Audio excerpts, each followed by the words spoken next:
Are you looking to sharpen your skills, boost productivity, or take your career to the next level? The IISE Training Center offers world-class professional development built for busy engineers, managers, and problem solvers. Whether you're diving into analytics, earning a Lean Six Sigma certification, or exploring supply chain logistics, our expert-led courses deliver practical tools with real results. Learn online or in person with options tailored to every career stage. Plus, our training works. Past participants have applied their knowledge to save their companies over $250 million in real-world projects, and 90% of Lean Six Sigma candidates pass their exam on the first try. Visit iise.org/training to explore the full course catalog and start transforming your career today. Here's the problem. The transition from the classroom to the workforce can be one of the most disorienting phases of an industrial and systems engineer's career. One day, you're confident in your coursework, and the next, you're navigating unclear expectations, imposter syndrome, new cities, new teams, and the pressure to prove yourself, all at once. So what's the solution? What actually helps during those early years? Is it technical skills, confidence, knowing the right people, or is it something you only learn once you're in it? In this episode of Problem Solved, we're exploring what really makes the difference during those pivotal first 5 years. IISE Young Professionals Helen Siegrist, Gordon Quach, and Jessica Aujla join us to share what surprised them most, what they wish they'd known sooner, and the lessons that don't show up in a syllabus but shape careers in lasting ways. So join us.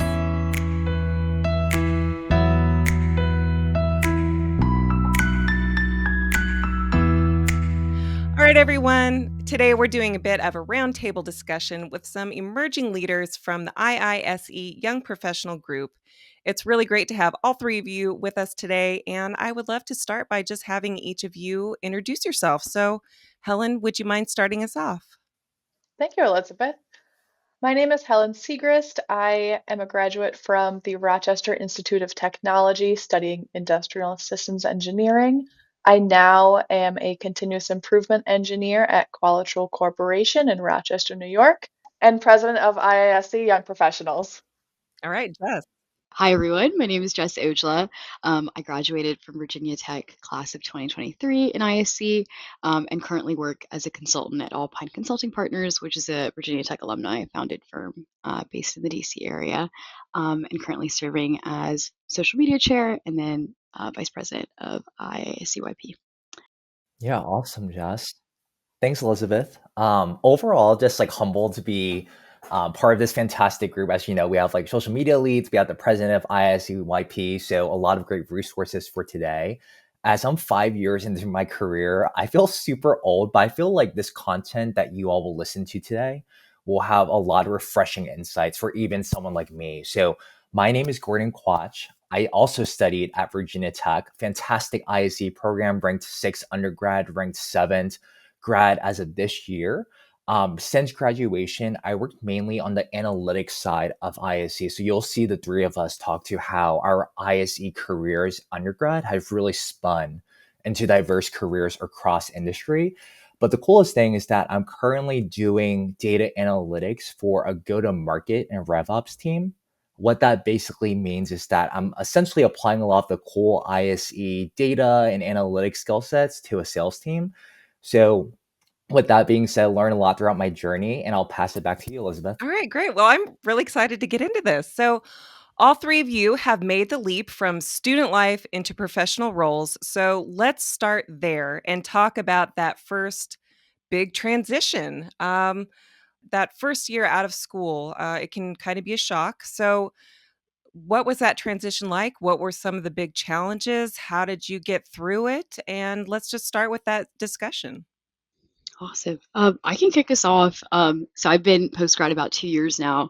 And I think one of the hardest parts is just maybe the loss of structure and like roadmap that I think academics gives. I think kindergarten through college, there's a good roadmap there of like what success looks like in academics of getting good grades and like learning concepts and all of this. And success is very predefined of like, what it looks like in an extracurricular setting versus a classroom, so on.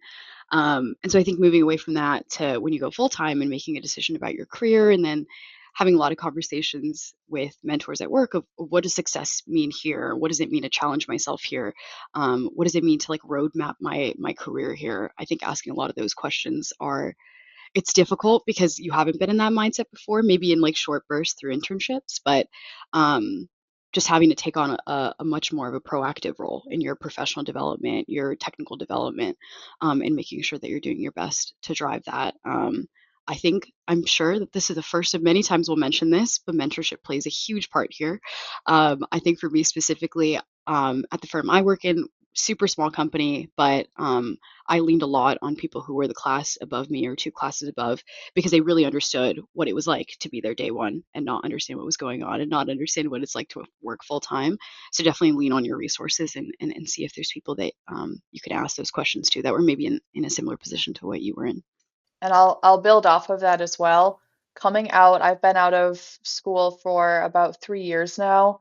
I was very fortunate to have a co-op experience and stay with that company as a full-time job.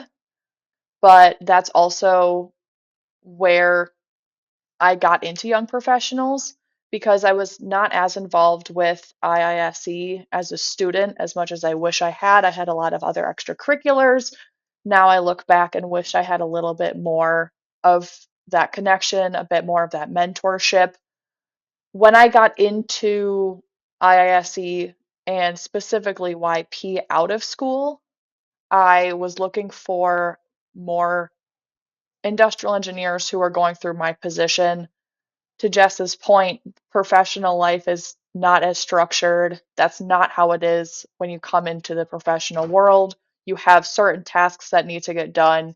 You are responsible for accomplishing them in some set of time. You may have a week to do it, you may have 2 weeks to do it. You need to be able to manage your time in order to accomplish that.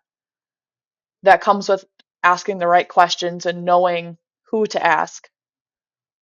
I didn't know these things when I came into professional experience. I had a general idea because of co-op experience, but I did not know what questions to ask, who to ask. That's when I got into Young Professionals.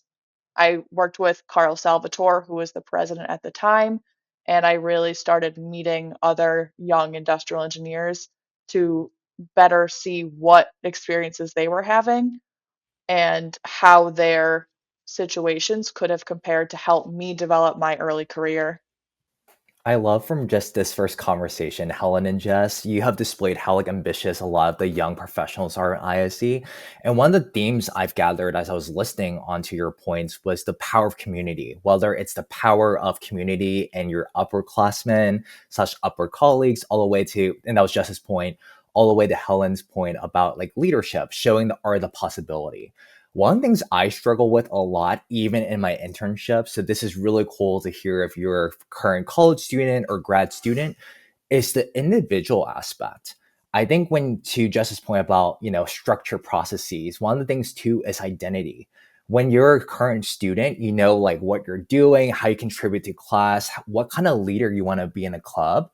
But when you go into the workplace, there's a lot of factors that you just can't control, such as age disparity, experience disparity, etc. So a silly story I had was out of college, I worked for this company called Heron Associates.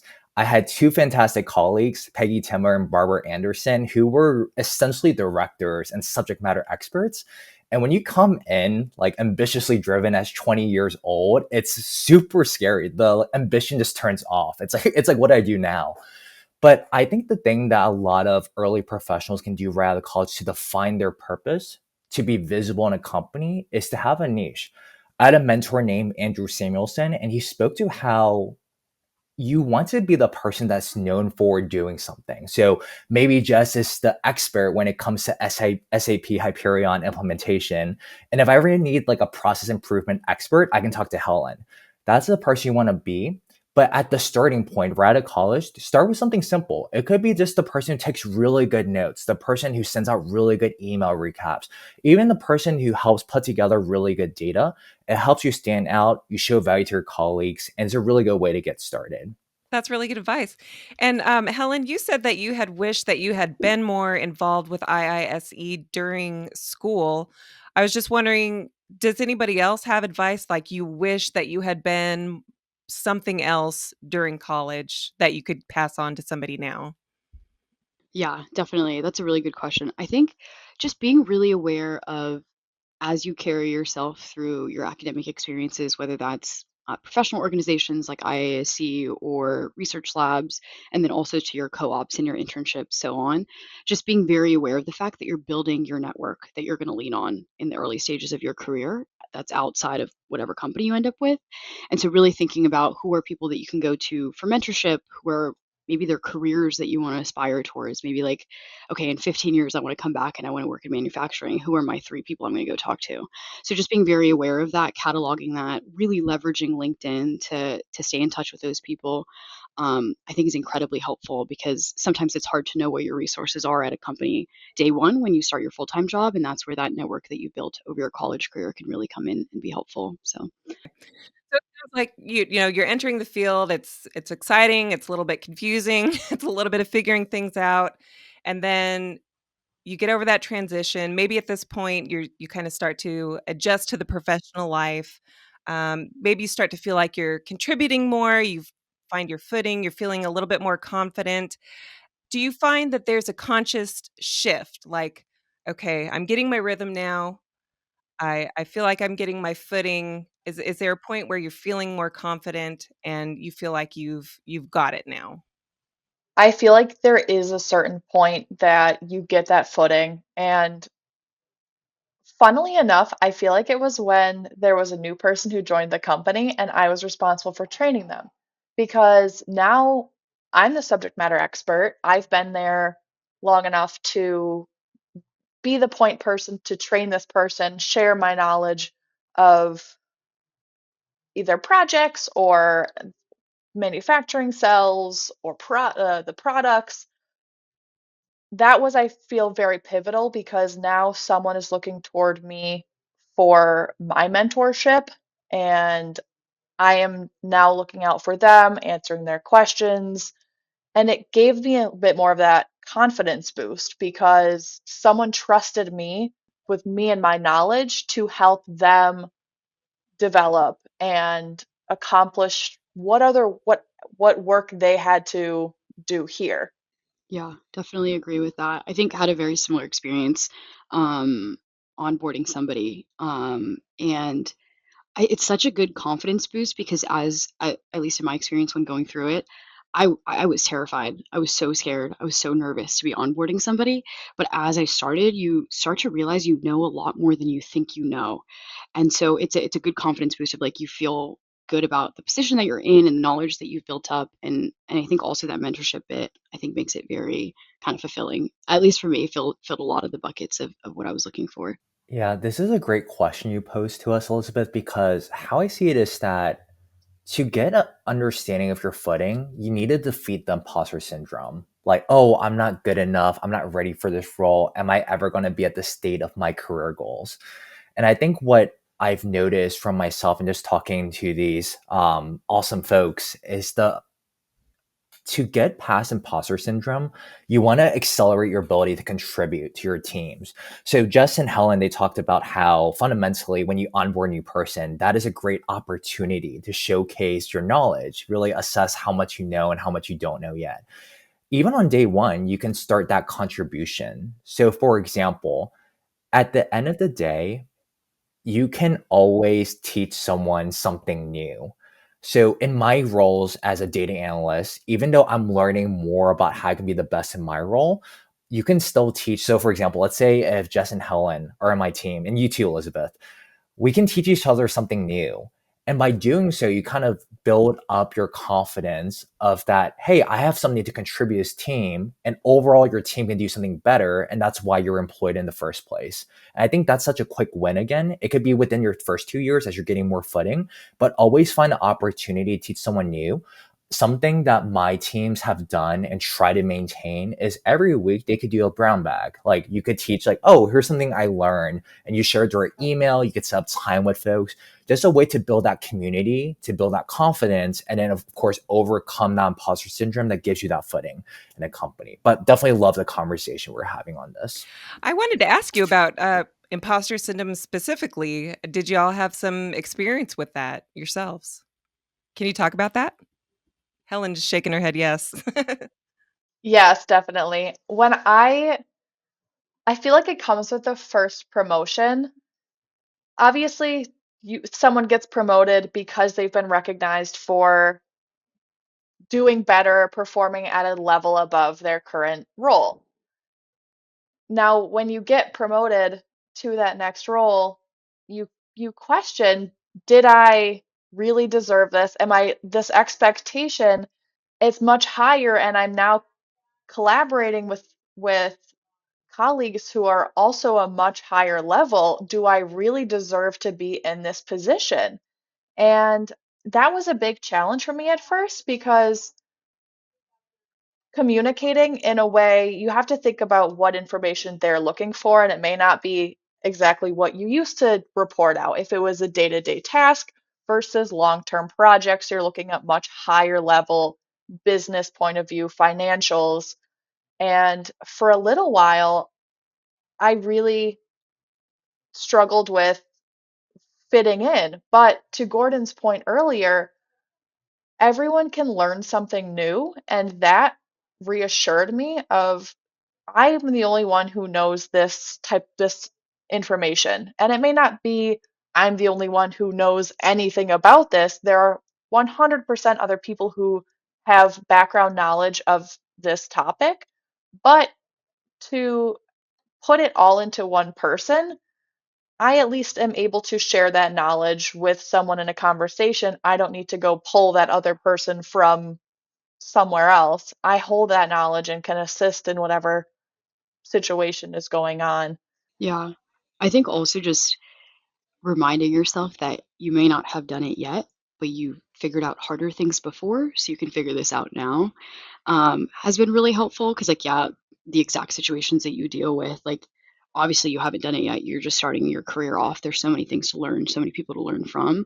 But, like, maybe you remind yourself of like a senior design challenge that you had, and you're like, how did I navigate that? What are some things that were helpful, like communication, or like maybe I was really good at like this conflict resolution thing, and kind of picking things out that you've been really good at in the past and thinking about how to leverage them in this brand new situation where nothing else is constant, I think is really helpful too. Mhm. I think overcoming imposter syndrome really comes down to a mental resiliency practice.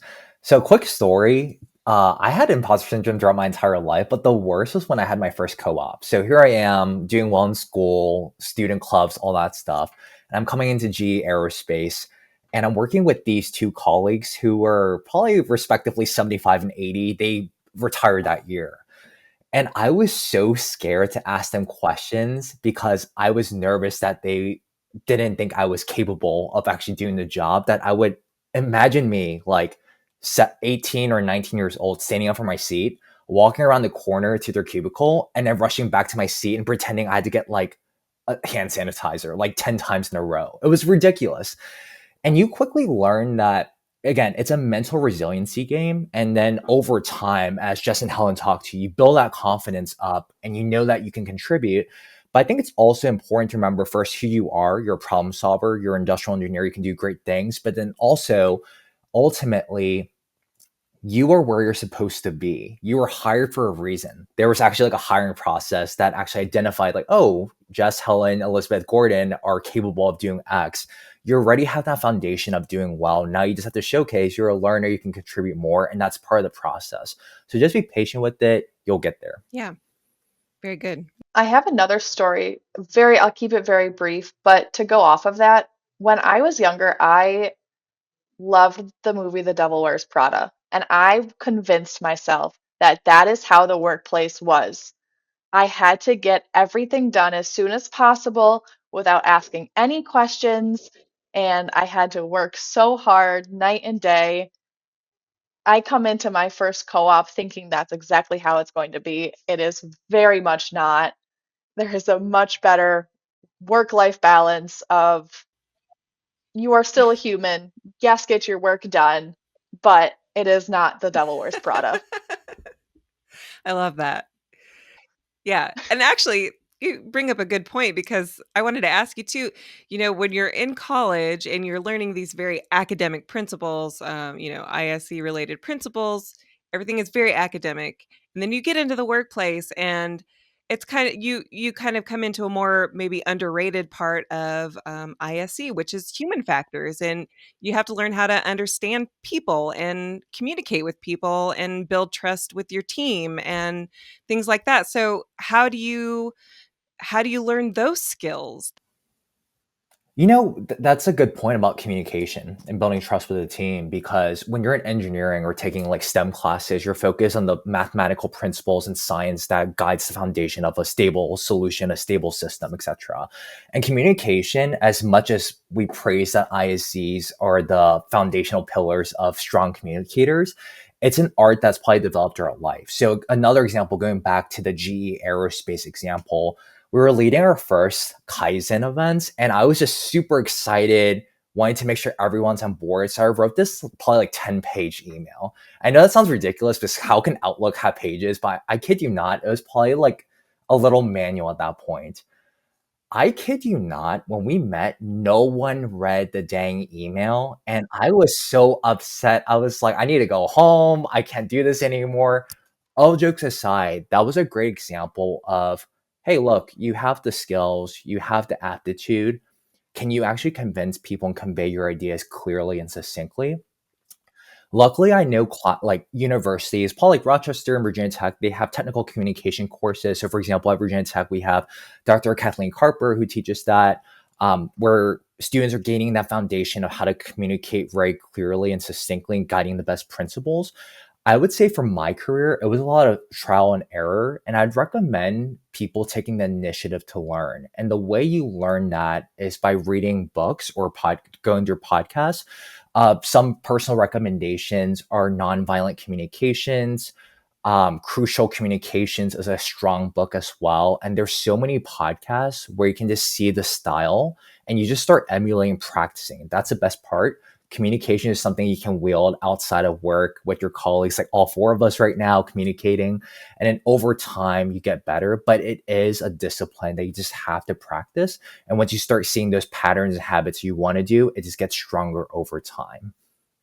Yeah, there was a practice that we did. So at our firm, we have like an analyst retreat for all analysts at the firm. And a practice that we do during then is all of us take this business chemistry test from Deloitte, which I highly recommend taking. And it basically puts you in all these situations of like, how do you communicate? How do you lead on a team? Are you somebody who takes notes? Do you lead the discussion? Like things like that. And it ends up with you getting this profile of who you are in the workplace, how you show up, and it gives you a lot of really good tips on how to interact with the other types of like business chemistry, like profiles. And that was like really actionable because we had a lot of people at our firm that took that, and then we're like, oh, this is why like my manager and I have been talking about this. This is why I got this feedback point. This is what I can do to adjust it, or like this is what I should bring up in like a one-on-one. And so that was really helpful. I definitely recommend it, especially if you're in a role that's very like external facing, very client facing, you're in a lot of meetings. Communication is kind of one of the core things of what you do in your day. The business chemistry test from Deloitte is a really, really helpful resource for just getting to know yourself better and also how to navigate coordinating with others. Yeah, great. I also wanted to ask you in this stage, what role does IISE's YP play? I can get started on that one.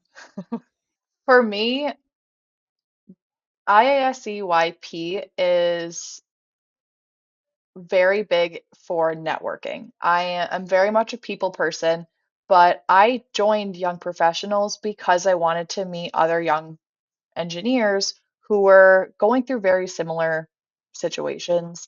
They might have had certain challenges. They were even talking about salary. No one talked, salary is a very hidden topic. And when I joined Young Professionals, I wanted to better understand what I should be doing, what I should know, whether it's about a business, whether it's a certain skill. Right now, AI is a very common skill. How are people using it? And now I really try to share that love for young professionals and young professional development and personal development with other people because I've loved it so much. We have a lot of people who graduate college and go somewhere else in the country or even out of the country. My goal for young professionals, and I share this with everyone who has been on it, is to connect them with other IISE members if and when they do move around the country. We have started bringing on regional young professionals who will communicate if someone is moving from, let's say, Virginia to Colorado, to ensure that we can still maintain that connection with them, and then they can also maintain connection with IISE. It's really keeping everyone involved and keeping that relationship because it's a great community. Everyone is super friendly. We're like-minded. Speaking for at least the four of us, great people. So we want to keep everyone Yeah. involved, and that's that's the biggest thing for me with young professionals. I of course want to develop professionally. I want to develop others professionally. Yeah, well, let's talk about that then, because it kind of leads us into our next segment. Now that, we've maybe found our footing, the next hurdle is growth. So let's talk about that next transition. How do you keep the momentum going and kind of turn your mindset toward a long-term career? I think like this comes up like I feel like at the IISE conference so often, but this Mhm. concept of like personal brand. Who do you want to be? How do you want to be known in your workplace, whether it's your industry or your company specifically, whatever it may be? I think one of the best kind of um, groupings to fall into at the beginning of your career is somebody who gets stuff done. Like you want to be somebody who's curious, you want to be somebody who gets in, gets out, delivers good work, and like clearly communicates through all of that and is very invested in the rest of their teams. And I feel like that's such an easy role to fall into because it doesn't necessarily require technical expertise. It just requires you showing up to the table and being part of conversation, part of delivery. And then slowly with that, I feel like a lot of those additional things that you build later in your career, like the technical expertise, eventually becoming a subject matter expert, getting promoted, climbing up that like career ladder, all of that I think comes with it. So once you show up at the table and you're like willing to participate and like you know that you want to help lead those discussions and be a very proactive member of your team, I think that really sets the tone for the rest of your career, whether it's at that company specifically or you're in your industry. And Jess brings up a really good point, showing up. But Gordon, you brought up the point earlier of communication. If you can show up to the table, get your work done, and communicate, even if it's asking questions. One of my weaknesses when I was coming early into my career and even now is not asking enough questions. I get really excited about going to solve a problem. I want to get my hands dirty, but it is so important to ask all of even if like asking the right questions. How do you know it is the right question until you have the answer? There might be some questions that really are for navigating. And I think being able to ask the questions to communicate to others are also huge in addition to showing up to the table. Do you have any examples of like what the right questions might be for somebody listening? One of my favorite questions that I've started asking more recently is what is the success criteria? If I can, taking one from the 7 habits of a highly effective person, beginning with the end in mind, if I can begin with the end in mind, I know what the expected outcome is. I can better form what tasks I'm going to do and who, if I need help with it, who I'm going to assign to tasks, if I need to pull in any reinforcements. But asking what the success criteria is has been really pivotal for me. And I just want to emphasize for the listeners, Helen said, like, what does success mean for you? And that's such a cool point because the whole point of this segment is talking about now that we're having a footing in our careers, how do we discover what's next? And there are two ways. So this is actually a great interview question. Like, how does the measure of success occur here at this company? Because for some companies, you're measured by the amount of things you're selling. So, for example, if you're working as a sales engineer, you're expected to hit a certain quota, like $10,000, if not like multi-million dollars. Does that stress you out? Do you believe that you can actually achieve that? Other companies, they do utilization, billability. This is very common for consulting. And you have to realize, like, what does that metric mean can actually succeed in that, because that actually determines and helps you establish that sense of career stability and so forth. But that's very underrated. We often think of career chapters, compensation, etc. But just wanted to hit on that. Fundamentally understanding how you're measured to succeed at a company is key, because that also impacts your promotion and other factors as well. Another thing I want to hit on before we wrap up this section is talking about how we talk about a lot of resumes, often different technologies at the master. I think a underrated aspect of your career discovery and journey is just understanding what energizes you. So, for example, you could be an industrial engineer at a manufacturing plant and you do a lot of different projects. You do 5S, you do continuous improvement, you do data analytics, you maybe like lead events. But maybe let's say you're someone who doesn't like public speaking as much and you enjoy doing that capacity modeling, that simulation simio. You might want to focus on that instead. It's actually more empowering. And when you like to do something, you're energized in doing it, you're more self-driven to learn more. And with the changing markets and landscape, it's very important for you to be a self-driven individual. And of course, as you're navigating the job market, understand what areas of success, what each company is measuring by, to understand how you can proceed in that company, and even if it's yours at the moment. Yeah. What always surprises me, just as a non-industrial systems engineer myself, what always surprises me is just how many industries ISC covers. And really kind of like the world is your oyster. And we just did a podcast recently with a guest, Dr. Joe Wilk. And one of the things that he said was, in your career, stay open, even later in your career, stay open to industries. Don't close yourself off, even if you think, "Oh, I would never live in that part of the country. Oh, I would never wanna work in that kind of company." Like, just stay open to it, because you never know, like, what might be there for you later on down the line. So that might be something to think about too. Definitely. And to add to that, I think one of the best parts, and maybe sometimes the hardest part about ISC, is we can do anything and everything. And so that's where I'll give another shout out to YP. I'll give another shout out to the student chapters of IISE. That's where they become so important to leverage your networks, because if you can do anything and everything, who defines that? Who can you look towards for inspiration? What are mentors? And so leveraging all of those connection points, and like, okay, like this is somebody I know who had a 20-year career that spanned aerospace all the way to manufacturing. Let me go figure out what that career trajectory looked like. Are there things that I liked that I didn't like? Is that going to inspire like my next job search?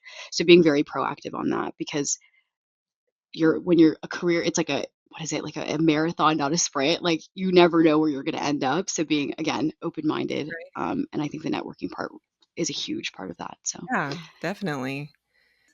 Let's leave our listeners with some great advice that, you wish that you woulda had early on, and, let's see what you got here. I have a couple of pieces of advice. I, at least from my personal experience, was afraid to ask questions. Never be afraid to ask questions. You can ask 100 questions. If you have not gotten the answer, then you have not asked enough questions. If we follow the IISE model of your 5 whys, if you have not gotten to the root cause, you have not asked why enough. So that is my number one piece of advice. My second piece, and I say this because this is exactly the reason I got into Young Professionals and have stayed with it. Connect with as many people as you can. It's not just connecting on LinkedIn because they presented at something and you're interested in their knowledge. That's huge. That's great. You can follow their material, but you never know at what point you want to look into some other field. If I wanted to talk to Jess about consulting, we've made a great connection. I have some other friends in other fields that they've used industrial engineering for. And it's great to be able to reach out to them, talk to them, even if it's not about industrial engineering or the professional life. It's so much fun to meet new people and have that network of friends. Yeah. I think my big one might be sign up for things before you're ready. You will learn a lot in the uncomfortable zone. Going back to you're hired for a reason, you have people in your corner that are going to support you, your managers, your mentors. You're not going to be set up for failure. Raise your hand before you think you're ready, because it will position you very, very well in your career. For folks who aren't watching, I was like taking notes on these too. I'm deeply reflect on these throughout my career, but the advice I'd like to leave you on is simply don't be a people pleaser. And if you aren't one, you know one for sure. The quote that my sister and I resonate all the time is, whatever you're saying yes to, you're saying no to something else. And that usually no to something else is yourself. So I'll give you a quick example. And this usually stems from people who are trying to be ambitious, but also trying to make sure that the people they care about are satisfied. So when I started at one of my previous manufacturing companies, I wanted to get the ball rolling, contribute as much as possible. So I signed up for almost every single thing possible. And it was kind of cool. Like, I would give good updates to my leadership about how much I'm contributing. But then first, a lot of these projects weren't mentally stimulating towards my career goals. But then second, as there are more opportunities to sign up to actually contribute or to grow your career, as Jess noted out, I wasn't able to sign up for them because I had no longer the luxury of time. But then it became disappointing, because then if you had to drop a project, you're actually letting someone down at that point. So the brilliance of what you see throughout leadership. So in this podcast series, we talked about how we started off as early young careers all the way to more mid-level career. You'll start seeing your colleagues or leadership. One of their greatest superpowers is the ability to aggressively prioritize. They know what drives value. They know what's important to them. They know what's important to other people. And when you're able to prioritize and then negotiate solutions for your colleagues about, hey, I can't get to this now, but maybe in the future I'll help you out, and so forth. You're respectful of the boundaries. You're not letting people down, but you're still able to really make sure that your needs, your colleagues' needs, and what's really prioritized in your career and your team is met. So just always remember, don't be a people pleaser, and whatever you're saying yes to, you're saying no to something else. Excellent. Very good advice. All right. Well, where can our listeners who are interested in getting involved in IISE Young Professional, where can they find more information about this? We have a LinkedIn page, IISE Young Professionals, so you can follow us right there. And we are also on the IISE website. And those sites will be linked in our show notes where you can find those. All right, you guys. Well, I want to just say thank you so much for this conversation. It was honest, it was energizing, and it was very, very wise. So, Helen, Jessica, and Gordon, thank you all so much. I know that our listeners appreciate it, and I know that I did too. So, thank you all. Yeah, thanks, y'all. Thank you for having us. Thank you so much. All right. A huge thank you to Helen Siegrist, Gordon Quach, and Jessica Aujla for such an honest and thoughtful conversation. And thanks to our listeners. If you're looking for community, mentorship, leadership opportunities, or simply a place to connect with others who understand this stage of your career, we encourage you to explore IISE Young Professionals.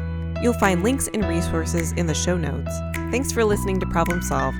Every great solution is a story worth telling.